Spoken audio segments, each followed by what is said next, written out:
Otto, what we've been talking about is the economy. And there is a sense that everything is about the economy. It's as if that our entire life is being driven by the economy, and it's ruined by the economy. How did we get to be so conditioned by the economy as human beings on this planet? Well, first I think it's important to say that it's true what you say, and it hasn't always been the case, right? So there were earlier periods in history where the economy was one among many. But today, it really is, you could say, it's almost the heart of society. All the big problems that we talked about earlier, the ecological divide, social divide, poverty, and then the inner spiritual divide, all of that basically has the same source. It's all coming from how we organize our economy. We have three sectors: government, business, and civil society, mostly at odds with each other, kind of influencing each other, working, often conflicting with each other. And what we see is that although this system has worked domestically for many countries, today it's no longer working. It's particularly not working on the global problems that we face. So where do we see the current system fail? Three clear examples. One is the breakdown of the climate talks in Copenhagen, right? National egoisms clashing with each other. The second one is when Wall Street successfully prevented Washington from a regulation of the financial sector that would have benefited the whole society. So what happened is that, that didn't happen. They prevented that. They are the most powerful lobbying group in the country. The 1%. They're the 1%. It's actually not 1%, it's 0.1%.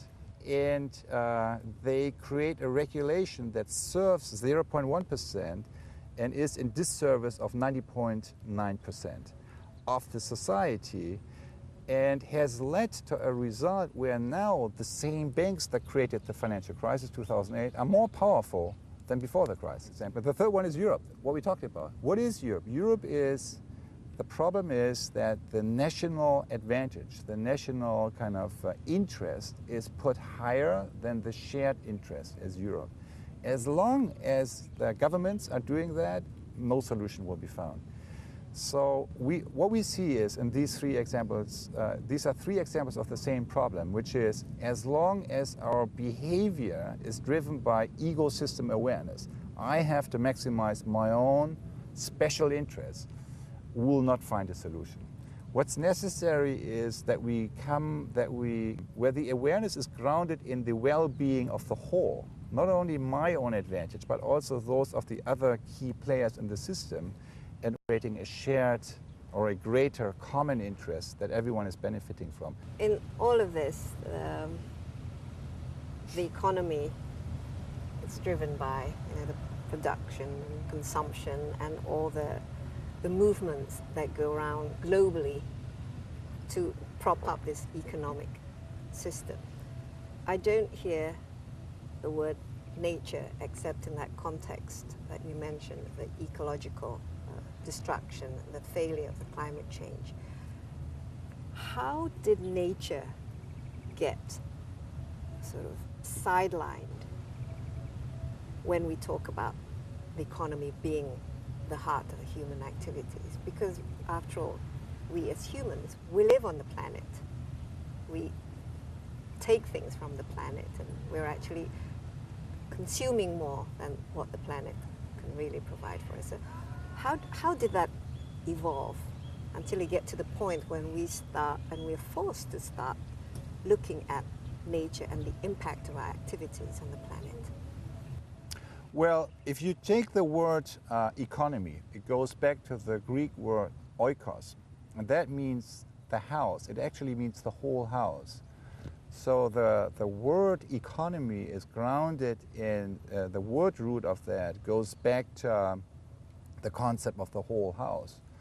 What happened with the evolution of the modern economy is that we thought of the economy just as money making sooner or later, and that we could, and people pursuing their own individual interests. That was not, there is, that's like the modern economy. There was another concept, another school of thought, actually in France, the physiocrats, who actually had the idea that the only real productive factor in the economy is nature, because that's where you have original production in agriculture, right? And everything else is just processing. That was their view. But then as the modern economy, with division of labor, Adam Smith, and markets started to happen, that got forgotten. And you know, the modern economic theory, the modern neoclassic economic theory is, if you put it extremely, is looking like a Swiss cheese. So it has a lot of holes, right? And one hole is for nature, the other one is the social space, right? Like poverty, and then one is for culture, another one for history, and the fifth one is for philosophy, which is the capacity to reflect yourself. All of these features are not part of mainstream economic theory and have not been part of the curriculum of people who go to a business school, right? You basically learn something else. And then, you know, out of these business schools, you are hired to Wall Street companies, you are hired to other institutions, and you make decisions based on frameworks that are not used to think in terms of the environmental impact, the social impact, and the cultural impact that our decisions, our economic decisions have. Yet, we know that these three big problems that we discussed earlier all have the same source, which is how we organize our economic activities.